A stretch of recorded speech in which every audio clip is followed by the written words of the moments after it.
Good morning, Algebra 2. Happy New Year and welcome back to section 4.1, function operations. All right.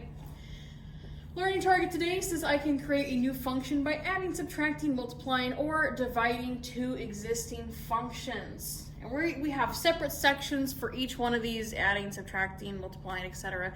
So we're going to dive even deeper, but let's just look at some basic examples today. Success criteria: you'll be successful when you can recognize that operating with function expressions and then evaluating them gives you the same result as just evaluating the functions separately. All right, pause if you need to. Okay, on this new slide, I would get down things in the yellow box. We're talking about function operations, right? Addition, subtraction, multiplication, division. When we take two functions, usually it's going to be f and g, there's f and g, here's another f and g, right? If you take two functions and you add them together or you multiply them together, whatever you're doing to them, whatever operation, you're going to create a new function. We're going to call it h of x, because this new function, after you added them maybe, it's no longer f, it's no longer just g, right? It's something new. So we are going to define a new function h of x.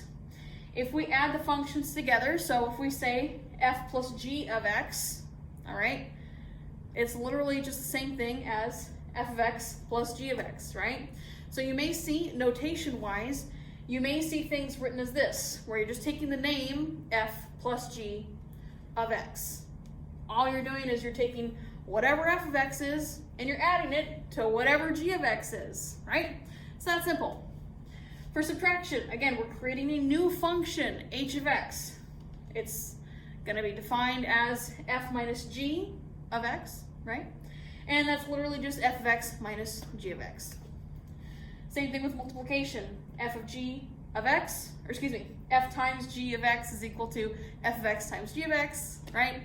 And if you have f over g of x, well, we're just doing f of x over g of x. Here, though, little note, g of x in the denominator cannot be equal to 0, right? Can't divide by 0, otherwise things implode, right? So just keep an eye on that. Okay, pause if you need to. All right, let's take a look at this first example, and we're going to confirm a couple things. We're going to confirm what we just wrote down, right? So I'm going to give you two functions. Here's f of x, which is x plus 1. It says take your input, add 1 to it. Here's g of x. Let's take x, we'll double it, right? So we've got these two functions. Let's multiply them. So find f times g of x. Well, if you look at the thing that you just wrote down, we're just multiplying, right? I don't really know what to do with this until you see that it's just the same thing as f of x times g of x. So let's actually find that function. F of x is x plus 1. G of x is just 2x. So multiplying those together, well, I see that these are two terms separated by addition, so I know I'm going to have to use some distributive property. I'm going to take the 2x and multiply it to the x here. That's just going to give me 2x squared, right? Because we're multiplying those two x's together. It's going to raise that exponent. And let's also take my 2x term and multiply it to just the 1. So that is plus 2x. So there's our new function, right? It's not the same as f, it's not the same as g, but we just took them, multiplied them together, and now we have this new thing here. So we're going to call this fg of x equals 2x squared plus 2x. So my next part, I say, well, let's evaluate this function at 2. So if I evaluate this thing at 2, I'm just going to go replace every x that I see with a 2 here.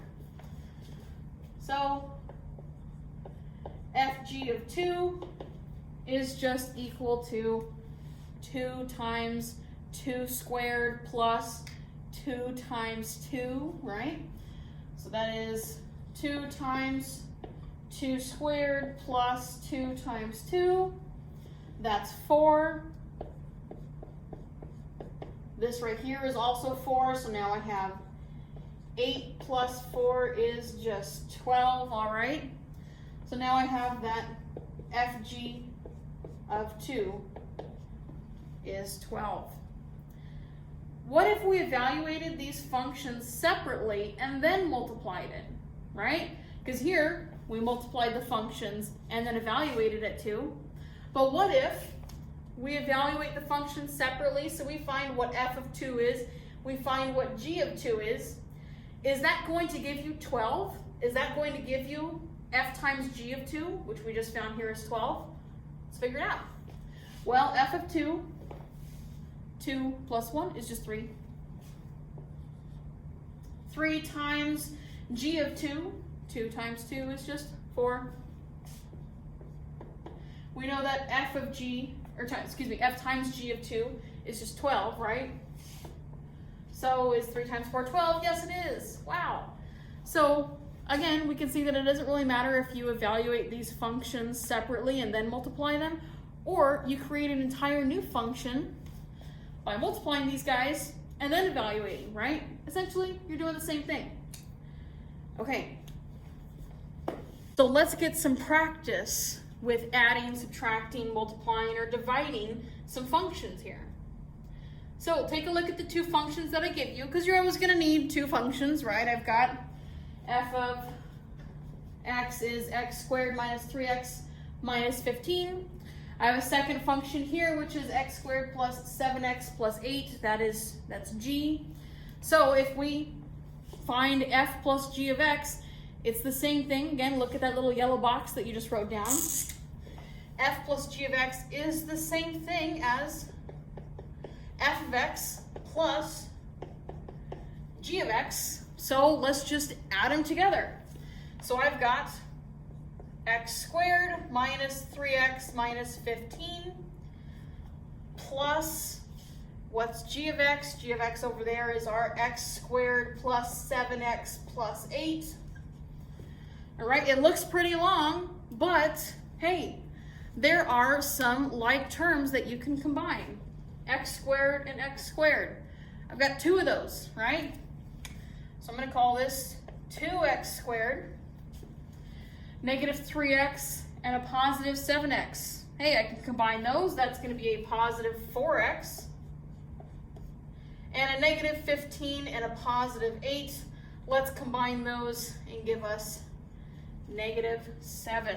All right? So it's literally just combining like terms. Boom, there we go. We added our functions together. We get a new function. You could call it h of x. You could call it f plus g of x. You could call it f of x plus g of x, right? There you go. That's how you add them. To subtract them, that's a little bit different. Do you remember? Okay, we're going to side story here real quick.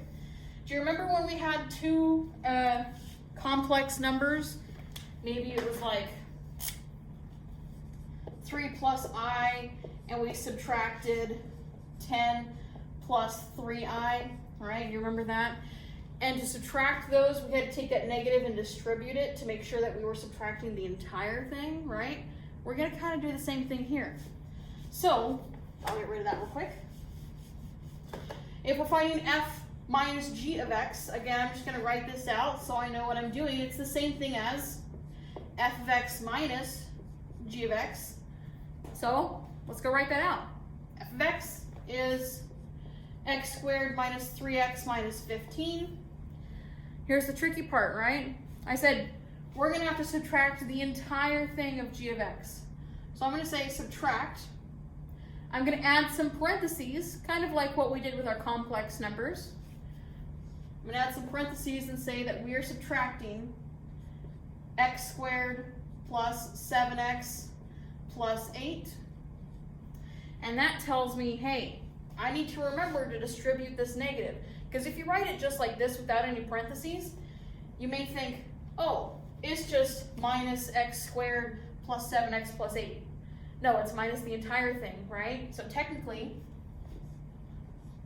if I put those parentheses back in, I'm going to rewrite this one more time, and I'm going to distribute that negative. So technically, it's minus x squared minus 7. Take that negative, distribute it to all of those terms. It's really just going to change the sign, right? So instead of a positive 7x, it's a negative 7x. Take that negative again, distribute it to your last term. So instead of positive 8, it's a negative 8. There you go. Now you can combine like terms to make this a little bit more simplified. Oh my gosh. Oh no, x squared minus x, boom, they cancel out. All right, less for us to deal with. What about the negative 3x minus 7x? Well, that's going to combine to be a negative 10x. And the negative 15 minus 8, that is going to combine to be a negative 23. All right, so there we have f minus g of x. Pause if you need to. Maybe get a little example down. Okay, multiplying and dividing are a little bit different, so I've changed the examples here to make it a little bit more simpler. So you may want to write down a little example, let f of x equal 3x squared, g of x, we're getting new functions here, g of x equals 4x minus 5, all right? So let's take a look at what it means to multiply these. So first here, f times g of x. Again, we had seen an example of this earlier. It's the same thing as saying f of x times g of x. So let's take those two. We'll take our 3x squared, and I'm going to multiply it by the 4x minus 5. So again, I see that I'm going to have to use the distributive property. You may have to like FOIL things later. Let's just look at this one here. So I've got 3x squared. I'm going to multiply that by the 4x. So that's going to be, well, the 3 times the 4 is 12. The x squared times the x is x to the 3rd power. Distribute once more. So now let's distribute our 3x squared to the negative 5. So that's going to be, well, 3 times negative 5 is just a negative 15. And then the x squared is just x squared there. So 12x cubed minus 15x squared is what this would look like if you multiplied those two functions together, all right? So that's our new function. For dividing, we're going to step a whole bunch in dividing. We're going to have to do a whole factoring section. So for now, let's just say f of x over g of x, and we're just going to leave it at that, all right? We're going to see how to simplify those later, but just recognize that if you have f over g of x, it's really the same thing as f of x divided by g of x, and then we'll write these as literally f of x, which is 3x squared, over g of x, which is 4x minus 5. We'll do more of this later, but for right now, just go ahead and leave it as that. That's as simple as we know how to take it, all right? Pause if you want to get those examples down. I have a word problem that I do want to talk about here. And the word problem will be very similar to one on your homework. Okay, for this next one, you may want to pause and read it through yourself. Reynaldo self-publishes a book. His revenue R in dollars from selling X amount of books is modeled by this function, R of X equals 15X. Revenue, right, that's how much profit you're making per book. So I'm probably gonna guess that for every book that he sells, he's making $15, right? 15 times X. So probably that's where that's coming from. The function C of X. So now we have a new function C, which is the cost to print X copies of the book. So maybe to make these into paperbacks or to bind the books, however they do it. Maybe it costs $6 per book, and then it costs $7,250 just to use the machine or whatever, right?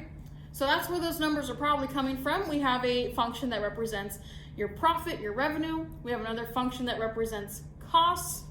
So write a function that models his total profit from selling X amount of books. Here's where we got to think critically, right? We've got revenue, we've got costs. In order to find your profit, you're going to have to take how much money you're making per book and subtract the costs, right? Because you already dumped enough money into making the books. So your profit is not going to be $15 per book. It's going to be $15 per book minus your costs, right? So you could write this as, I'm just going to write it really simply. I'm going to say profit is equal to revenue minus cost. If we had to write this as a function, well, I know what my revenue is. It's just make a little, there we go. R of X, my cost, so I'm subtracting C of X, and my profit is literally just R minus C. So let's say we've got a new function, P of X, right? P of X is defined as R of X minus C of X. So let's just subtract these two. R of X is 15X. C of X is 6X plus the 7250, right? But I'm subtracting, so I'm going to say subtraction. I'm subtracting. I'm going to use those parentheses to remind myself to distribute that negative, right? So 15X minus 6X plus 7,250.